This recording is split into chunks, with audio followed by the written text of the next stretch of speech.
নমস্কার বন্ধুরা, সবাই কেমন আছেন? আজকের একটা ব্লগ নিয়ে এসেছি, খাবারের রেসিপি। তো কেমন হয়েছে একটু বলবেন। আজকের রেসিপিটা হচ্ছে মাংস কষা। তো প্রথমে আমি এই মাংসটিকে ধুয়ে টুয়ে পরিষ্কার করে নিয়েছি। তারপর হচ্ছে এগুলো আলু হোক, মশলা হোক, সব সামনে জোগাড় করে নিয়েছি।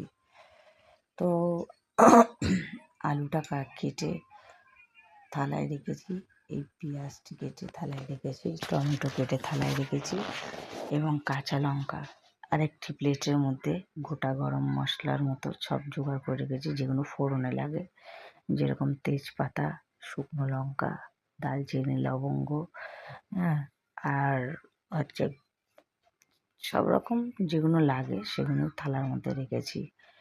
আর একদিকে করে রেখেছি একটা বাটির মধ্যে গুঁড়ো মশলা, যেরকম হচ্ছে হলুদ গুঁড়ো, লঙ্কা গুঁড়ো, জিরে গুঁড়ো, ধনে গুঁড়ো, আর হচ্ছে আপনার গোলমরিচের গুঁড়ো, সব দিয়ে একটা মানে গুঁড়ো মশলা করেছি। আর একটার মধ্যে পেস্ট করেছি, যেটার মধ্যে হচ্ছে আদা রসুন বাটা, কাঁচা লঙ্কা বাটা, পেঁয়াজ বাটা, সব রকম করেছি। তো এরপরে কড়াই তেল দিয়েছি, তেল দিয়ে তারপরে আলুগুলোকে ছেড়ে দিলাম। এই আলুগুলো যতক্ষণ ভাজবো, লাল লাল যতক্ষণ না হবে ততক্ষণ টেনে তুলতে পারবো না।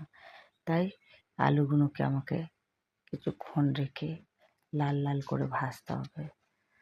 তো কিছুক্ষণ লাল লাল করে ভেজে নেওয়ার সময় একটু নাড়াচাড়া করে লাল লাল করে ভাজলাম, ভেজে তাকে তুলে নিলাম। তো তুলে নেওয়ার পরে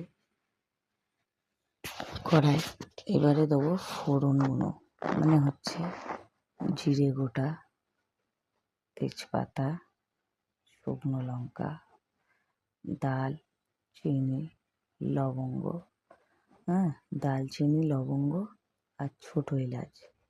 তো এগুলোকে কড়াই ছেড়ে দিতে হবে। তারপরে এগুলোকে ভেজে নেওয়ার পরে